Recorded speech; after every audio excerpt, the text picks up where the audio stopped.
জুলাই অভ্যুত্থানে যাত্রাবাড়ীতে ইমাম হোসেন তাইম হত্যায় সাবেক ডিএমপি কমিশনার হাবিবুর রহমান সহ ১১ জনের বিরুদ্ধে অভিযোগ গঠন করে বিচার শুরুর আদেশ দিয়েছেন আন্তর্জাতিক অপরাধ ট্রাইব্যুনাল।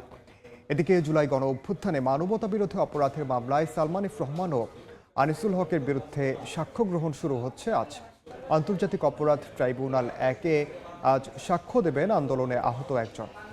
এর আগে 10 ফেব্রুয়ারি এ মামলার সূচনা বক্তব্য উপস্থাপনের মাধ্যমে আনুষ্ঠানিকভাবে বিচার কাজ শুরু হয়।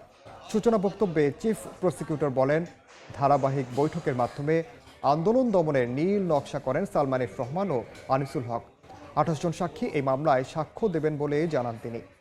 এদিকে ট্রাইব্যুনাল 2-এ হাসানুল হক ইনুর সাফাই সাক্ষীকে জেরা করবেন প্রসিকিউশন।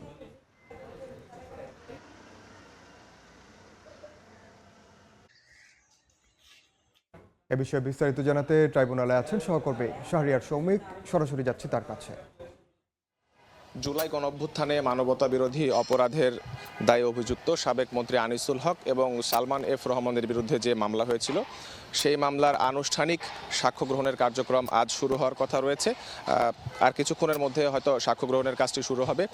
তবে এই মামলাটির গত 10 ফেব্রুয়ারি মামলাটির সূচনা বক্তব্যের মাধ্যমে মামলাটির বিচারিক কাজ এক ধাপে এগিয়ে যায় এবং আজকে যে সাক্ষ্য গ্রহণ কার্যক্রম সেটির মাধ্যমে মামলাটির বিচারিক কাজ আরও এক ধাপ এগিয়ে গেল বলে ধারণা করা হচ্ছে।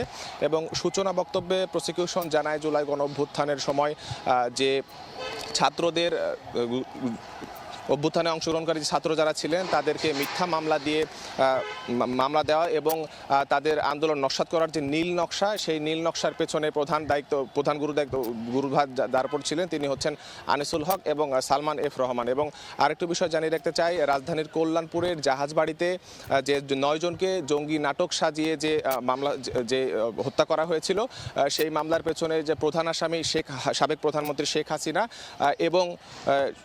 হাসিনা এবং আরও যে 5 জন পলাতক আসামি ছিলেন, 6 জন আসামিকে আত্মসমর্পণের জন্য পত্রিকাতে বিজ্ঞপ্তি প্রকাশ করার নির্দেশ দিয়েছেন ট্রাইব্যুনাল 2। এবং আরেকটু জানিয়ে রাখতে চাই যে গত জুলাই অভ্যুত্থানের সময় যে হাসানুল হক ইনু কুষ্টিয়াতে 6 জন হত্যা মামলা ছিল, সেই হত্যা মামলার বিষয়ে আজকে যে আসামি পক্ষের যে আসামি তাকে জেরা করার কথা রয়েছে।